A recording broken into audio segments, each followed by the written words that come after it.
Bonsoir les amis, bienvenue sur PowerTrade, la chaîne des stratégies d'investissement simples et efficaces. Alors aujourd'hui, le CAC 40, il est parti un petit peu dans tous les sens, puisqu'à un moment donné, il a même commencé à nous inquiéter, puisqu'il s'est approché de notre point de coupe et tourne, de nos algorithmes.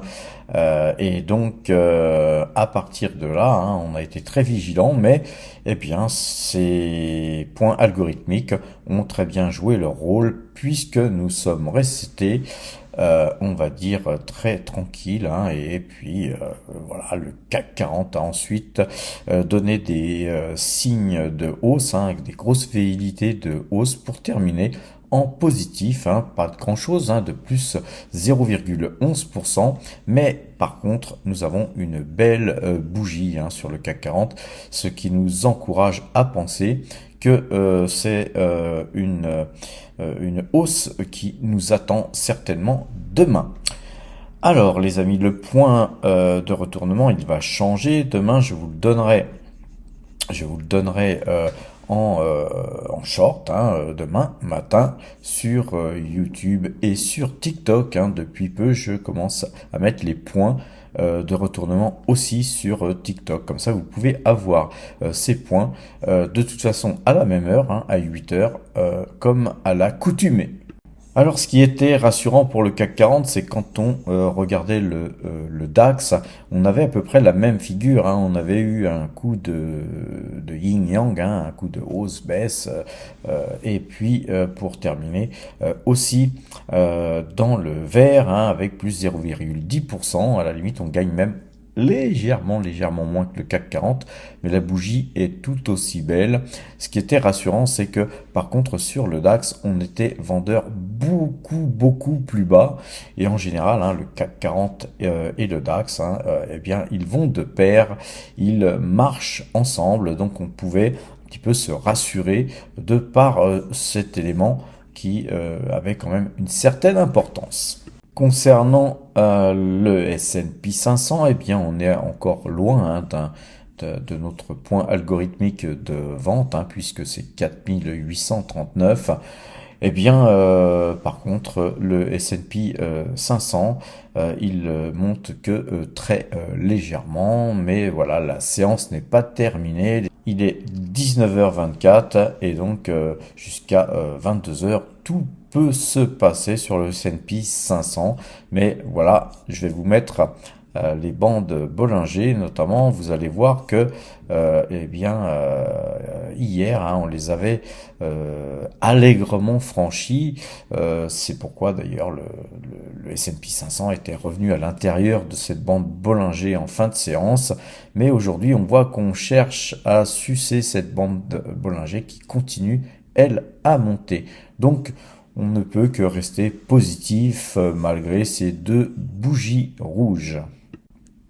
Sur le Brent, très intéressant, cette bougie, on voit qu'on a cassé ce plus haut là ici, et donc nous sommes dans une configuration qui me plaît bien sur le Brent. On va peut-être consolider ce pattern haussier. Par contre, on est sorti de la bande Bollinger. Il est bien possible que nous ne restions pas là, même en fin de séance, et que demain nous revoyions des cours plus bas sur le Brent. Mais en tout cas, la configuration se prête à dessiner un futur canal haussier. On pourrait presque le dessiner déjà par rapport à la base des cours que nous avons là sous les yeux. Regardons un petit peu sur Ichimoku, sur le Brent. On voit que c'est pareil, on est en train de percer le Kumo sur une épaisseur de nuages très importante. On a une grosse épaisseur de nuages.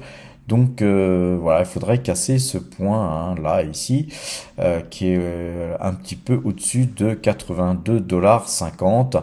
Je pense qu'on butera sur ce point et qu'on fera sûrement un pullback avant de pouvoir y arriver. Mais voilà, le pétrole c'est quelque chose de très puissant, quand ça part aussi. Parfois, ça ne suit ni les Bollinger, ni les histoires de Kumo. Enfin, les histoires de Kumo, c'est plutôt quand ça les perce. Souvent, on est surpris, mais alors là, c'est que c'est, dans ce cas, très très haussier et voilà, nous on attend que ça. Sur Total Energy, eh bien, Total Energy est lourde, hein. Elle a le cul lourd. Total Energy ne veut pas trop suivre aujourd'hui même la directive du sens du pétrole, hein. Oui, elle monte, mais pas tant que ça. Donc voilà, il faut prendre acte, les amis, hein. On a visiblement des gens qui balancent du papier sur Total Energy et il y a un déséquilibre entre l'offre et la demande, hein. Il y a beaucoup moins de gens qui ramassent Total que de gens qui balancent. Donc, quelque part, ça pèse sur les cours. Moi, ce que j'observe, c'est qu'elle est loin du Kumo, hein. Vous voyez que le Kumo, là, ici, il est à une distance assez importante. En général, même quand elle est à la vente, hein, Total, on la voit pas aussi loin. Et donc moi perso, voilà, je pense que on devrait voir Total monter légèrement ces prochaines semaines, hein. Je dis pas qu'elle va casser le Kumo, mais je pense que on pourrait revoir facilement Total sur la zone des 60-61 euros et après on verra, hein. Mais de toute façon pour moi c'est une valeur qui est condamnée à aller beaucoup plus haut puisque intrinsèquement elle vaut a priori dans les 75 euros. On va retourner sur le CAC 40 puisque j'avais oublié de vous montrer justement Ichimoku, hein, et on voit que sur le CAC 40 c'est pareil, on ne veut pas par contre casser le Kumo, on est en train de sucer la bande du Kumo supérieur et vous voyez que globalement a priori, hein, si demain on rebooste, eh ben on va continuer, hein, on va tout simplement continuer à monter puisque voilà, nos algorithmes sont vendeurs, mais la configuration sur Kumo et moyenne 2 jours 12 jours, elle aussi est acheteuse. Par contre, sur Hermès, hein, on a une difficulté à justement pénétrer même dans ce Kumu, hein. Vous voyez que là, on est dans une configuration qui n'est pas bonne, hein, pour Hermès. Donc, nous allons attendre, hein. Je pense que si nous franchissons le Kumu, ce serait peut-être en contournant cette zone ici. Vous voyez, on pourrait plus ou moins rester en phase de latéralisation ou commencer même à attaquer le Kumo avant cette période-là et ensuite progressivement eh bien passer par ici. On verra, on attend. Pour l'instant, on conserve notre position sur Hermès. Concernant Pernod Ricard, on a eu une jolie hausse aujourd'hui puisque ça fait déjà 3 bougies vertes que nous avons sur Pernod Ricard, mais c'est pas suffisant pour me rassurer. Mais ceci dit, observez qu'on est quand même encore loin du Kumo et donc comme on est loin, eh bien ce Kumo il va plutôt servir comme un aimant, hein. Il va plutôt être une zone qui va aimanter les cours pour soit casser ce Kumo, pénétrer le Kumo et puis ensuite le franchir, soit rebondir dessus pour retourner plus bas, hein. Mais en tout cas pour l'instant, hein, on va dire sur la prochaine semaine, il y aura plutôt une attirance qui permettra, je pense, à Pernod Ricard de monter au moins légèrement. Alors, concernant GTT, hein, rappelez-vous, on était sorti à 127,90. On est toujours bien au-dessus de ce point. Donc nous, on ne souhaite pas revenir sur la valeur, d'autant qu'on est loin aussi du Kumo.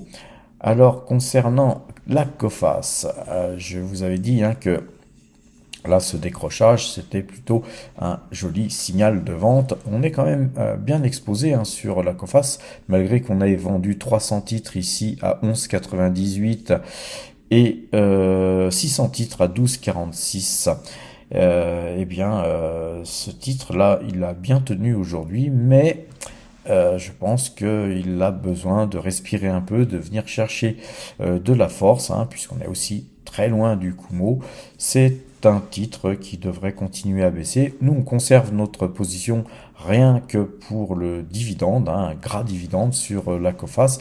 Et puis, voilà, je pense même pas avoir la possibilité de voir les cours de la Coface venir s'appuyer aussi rapidement que ça sur le Kumo. Mais lui, le Kumo, il continue à monter, vous voyez. Donc, on pourrait osciller comme ça tranquillement et puis repartir à la hausse bien avant même de toucher le Kumo, en tout cas sur cette valeur-là.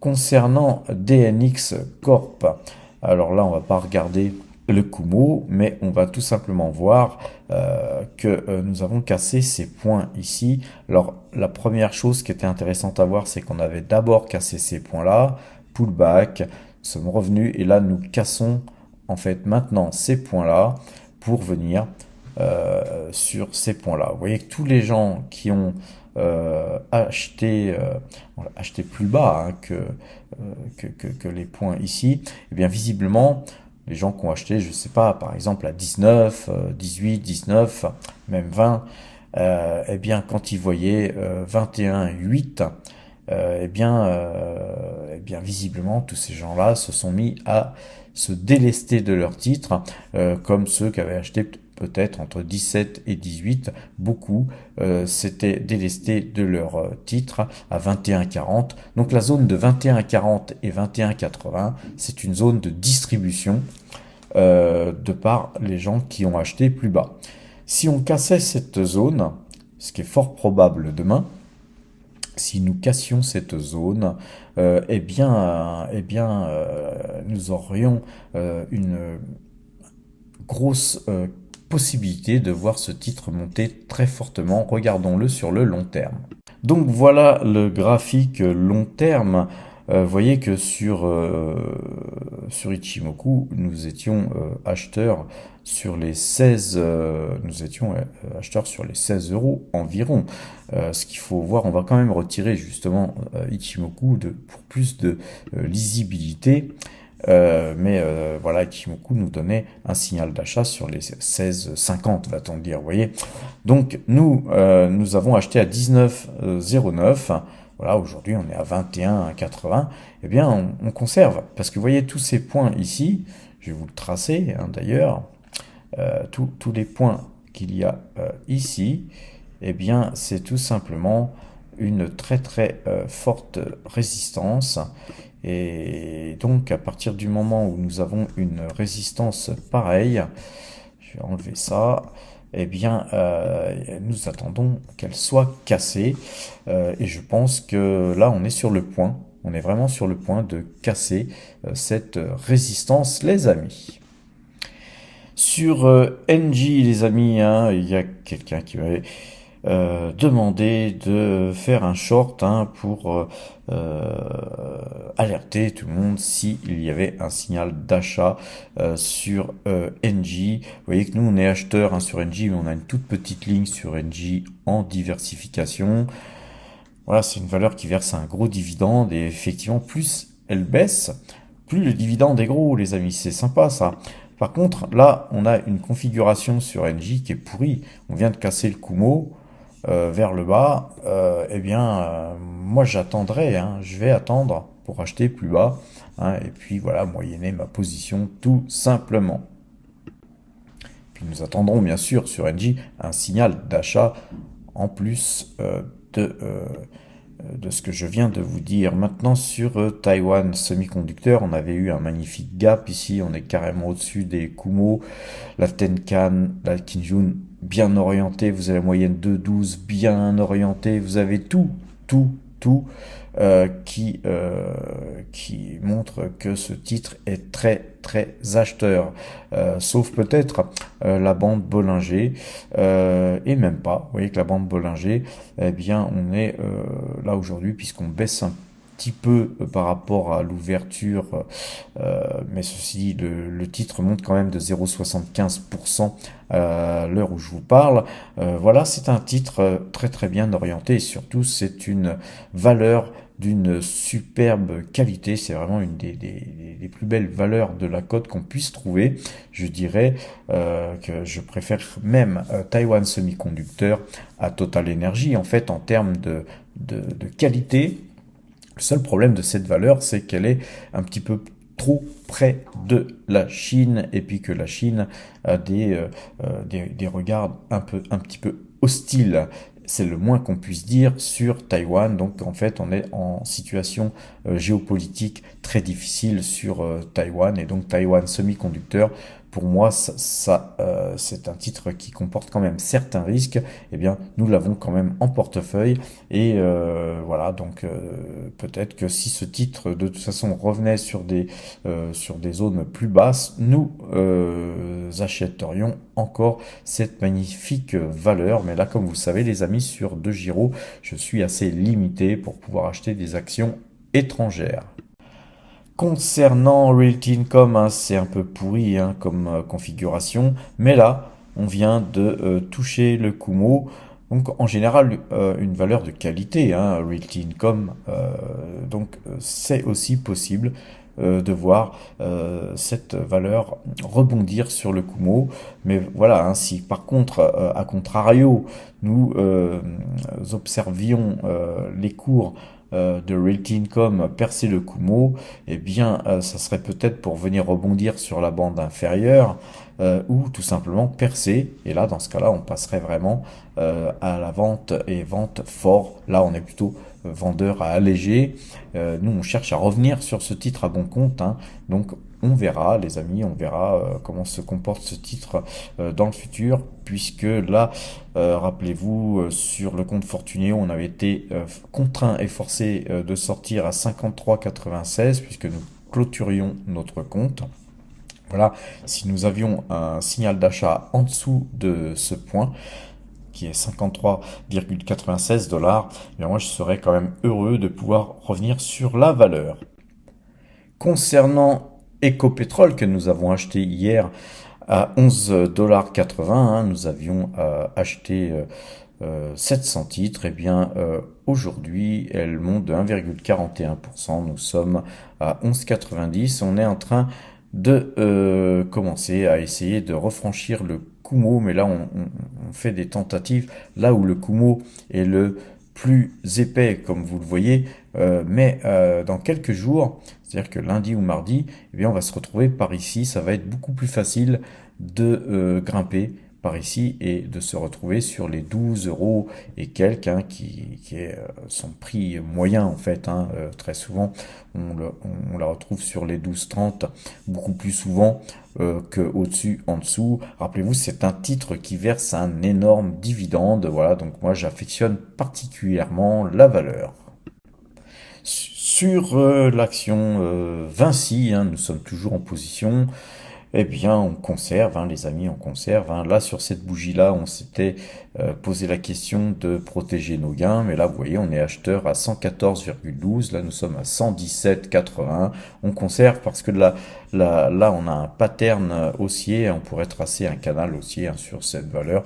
Nous conservons, les amis. Concernant LVMH, nous avions eu une belle bougie hier. Aujourd'hui, on consolide, mais on reste en positif, hein, puisqu'on gagne plus 0,28%.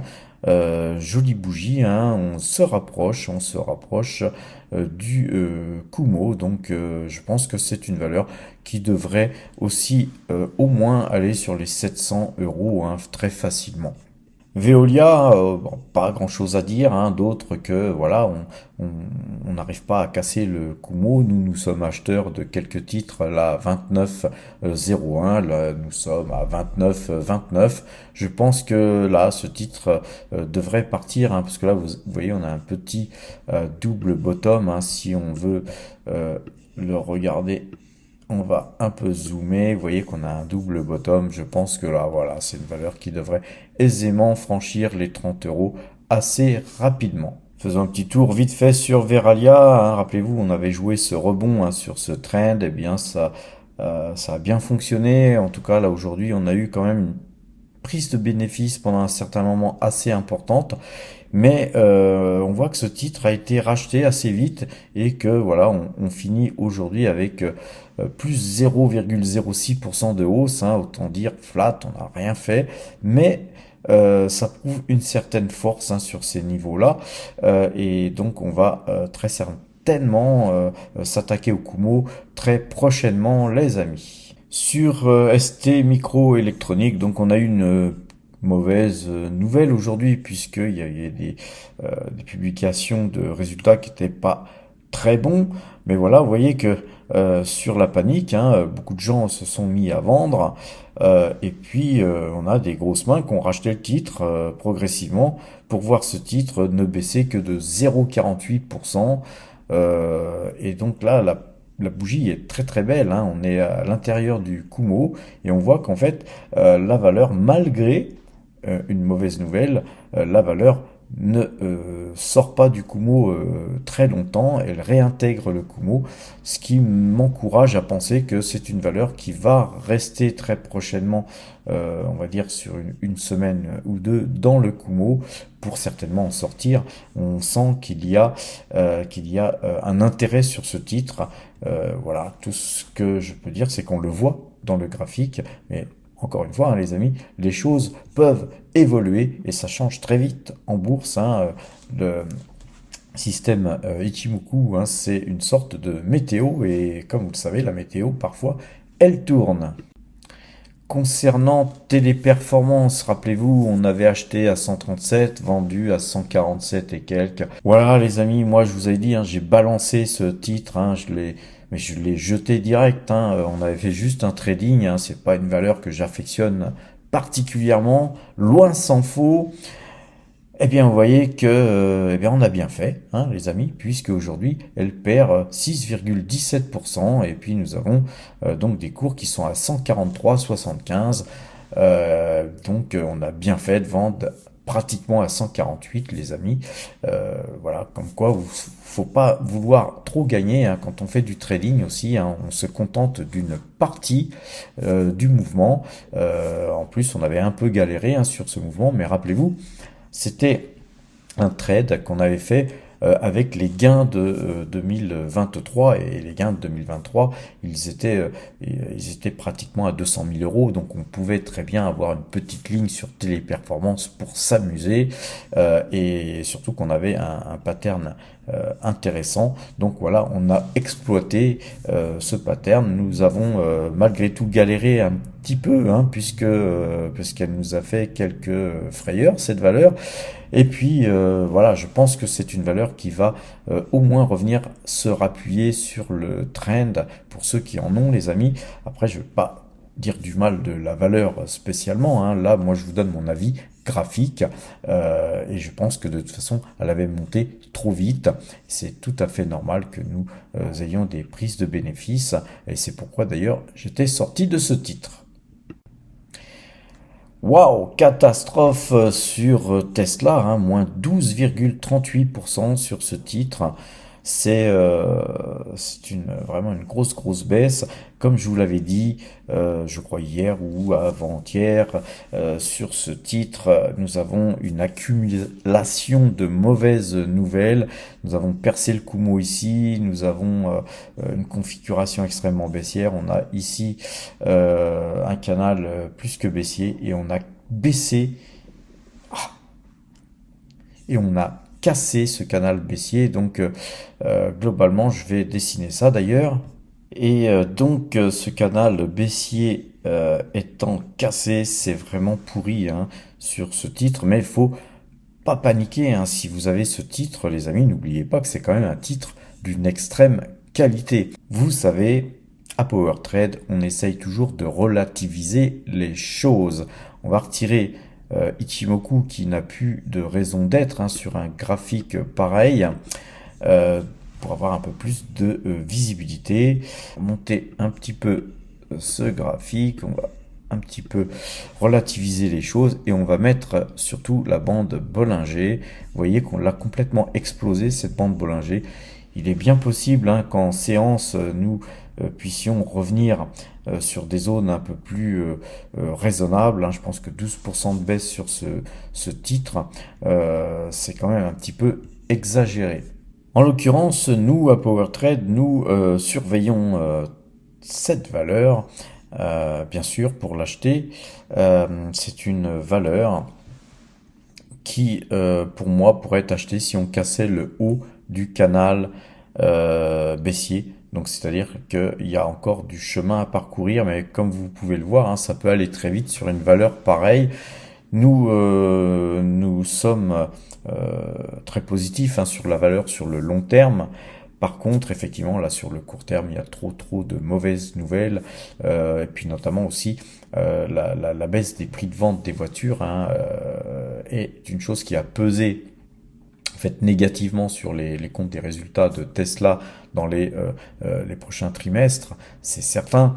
Par contre, ça va faire gagner Tesla en compétitivité en termes de prix et donc sur le long terme, eh bien, c'est des parts de marché que Tesla va prendre. Écoutez, quand on investit sur une valeur comme Tesla, on fait en général du long terme, les amis. Donc pour ceux qui ont cette valeur, je les encourage plutôt à garder confiance en ce titre et ne pas paniquer.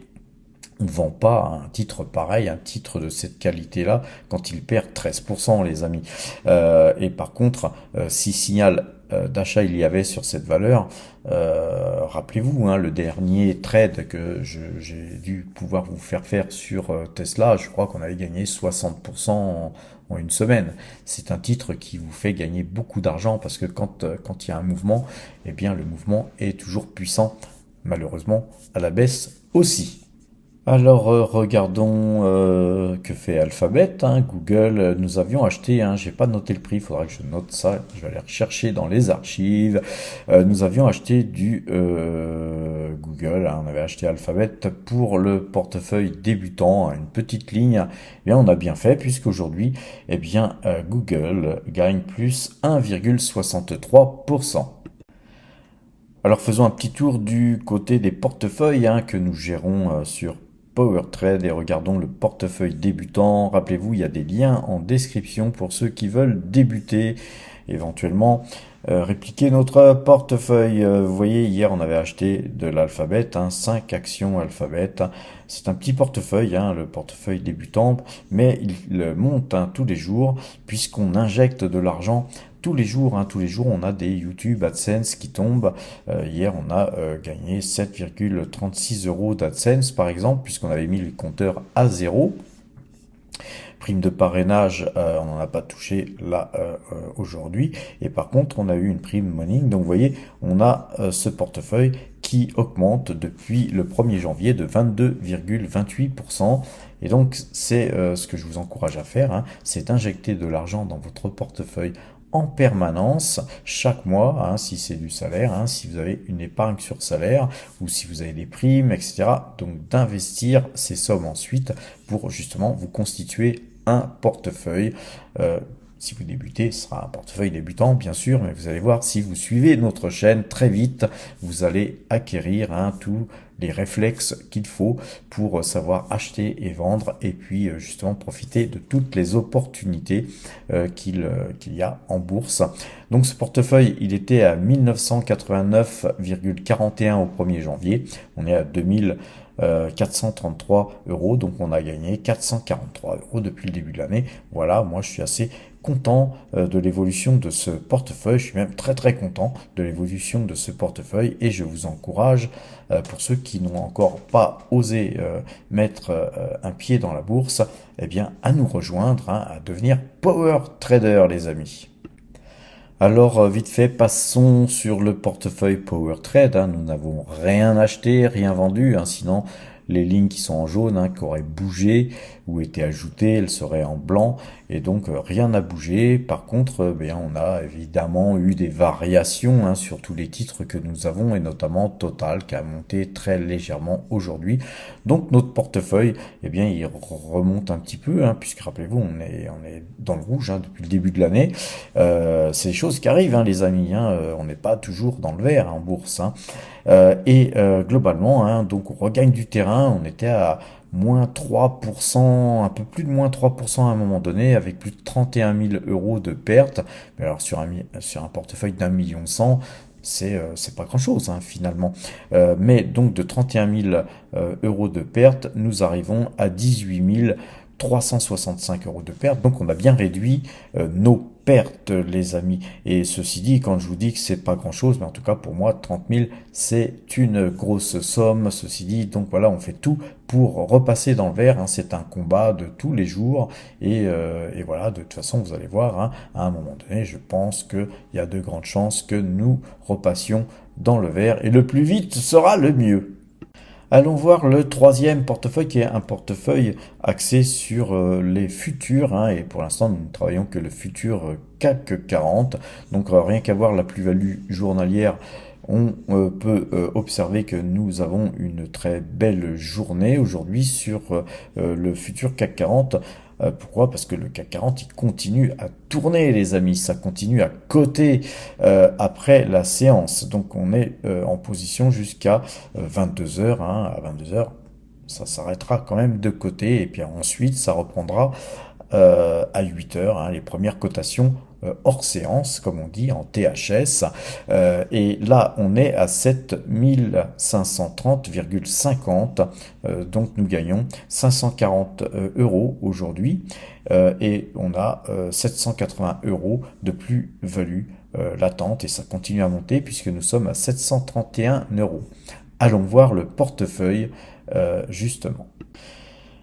Donc sur le compteur à pépettes, le fameux compteur à pépettes les amis, nous pouvons voir tous les trades, hein, que nous avons fait depuis le 22 août 2023, car rappelez-vous, on avait gagné pas loin de 200 000 euros aussi, hein, parce qu'on avait deux portefeuilles qui nous avaient bien rapporté sur PowerTrade. C'était le portefeuille PowerTrade qui avait gagné pas loin de 200 000 euros aussi, et puis le portefeuille futur, hein, le compteur à pépettes, nous avait fait gagner pas loin de 200 000 euros aussi, et donc j'ai décidé moi d'effacer, hein, l'ardoise, hein, puisque sinon on allait monter jusqu'à 400 000, 500 000, 10 millions, etc. Après, faut quand même rester raisonnable, on repart de zéro, hein, c'est un challenge, hein, les amis, on est là pour faire des challenges, on n'est pas là pour s'asseoir sur des gains passés depuis trop longtemps, et sur les futurs, depuis le 22/08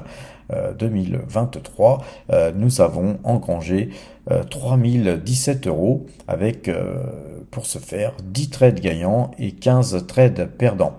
Là, en bleu, vous avez une opération, hein. En fait, on a deux opérations, mais ce n'est qu'un seul signal algorithmique, hein, mais nous avons dû rouler notre position sur février, puisque nous étions à cheval sur janvier et février, et l'indice janvier est clôturé, donc il fallait absolument passer sur février. Donc en janvier, on a gagné sur l'indice janvier, on a gagné 473,50 euros. Et puis là, actuellement, sur le trade en cours, puisque c'est en jaune, nous gagnons 783,50 euros, hein, puisque ce trade, il est toujours en cours, hein. Je vous rappelle que jusqu'à 22 heures, il va coter. Et puis demain, on sera toujours en position, car vous savez, on est toujours en position à PowerTrade, on ne reste pas flat un seul instant, on est toujours soit acheteur, soit vendeur, hein. Nos algorithmes nous donnent un sens et nous le suivons. Et ces algorithmes, ces points de coupe et tourne, hein, je vous les donne tous les matins à 8 heures, les amis, aussi bien sur YouTube que sur TikTok, hein. Vous pouvez me suivre indifféremment, hein, sur un des deux réseaux. Par contre, effectivement, il n'y a que sur YouTube que je fais des vidéos aussi longues comme je vous fais tous les soirs, les amis, et n'en doutez pas, c'est du travail, c'est du temps tout ça. Alors, on peut voir que graphiquement, là, on reprend du poil de la bête, hein. On voit qu'ici, on a eu tout un tas de trades mauvais, un trade bon, mais avec très peu de gains, et encore une perte. Et puis là, voilà, on est en train, visiblement, de choper un bon signal. Si vous travaillez d'une manière algorithmique avec nos algorithmes, les amis, il faut tous les faire, les signaux, hein. Il ne faut pas en faire un de temps en temps, parce que si vous ne faites que les mauvais, hein, si vous faites que cela, ici, ici et tout cela, puis que vous ne faites pas les bons, vous allez perdre beaucoup d'argent. Alors que si vous les faites tous, globalement, hein, d'après mon expérience, on s'en sort toujours, même s'il y a des mauvaises périodes. Le problème, c'est de commencer ici. Hein, parce que ceux qui ont commencé ici, par exemple, évidemment, ils vont devoir attendre un certain temps pour refaire des gains. Et encore une fois, rien n'est écrit, rien n'est gravé dans le marbre, les amis. Peut-être qu'un jour, mes algorithmes devront être révisés, car ils ne fonctionneront plus. Et d'ailleurs, plus cette chaîne grossit, Et plus, effectivement, il va falloir que peut-être je trouve un moyen de filtrer parce que donner les algorithmes à tout le monde n'est pas forcément quelque chose qui pourra faire perdurer le système, hein. Si tout le monde travaille avec le même système, à un moment donné, eh bien, ça ne marchera plus. Donc, effectivement, les amis, bien sûr, tous les anciens power traders seront toujours informés des points, mais voilà, à un moment donné, il faudra filtrer, mais on est encore loin de cela, les amis. Alors, sur ces bonnes paroles, je crois que je vous ai tout dit, on n'a plus rien à aborder, donc je vais vous quitter. Je vous souhaite une bonne fin de soirée, portez-vous bien et à demain!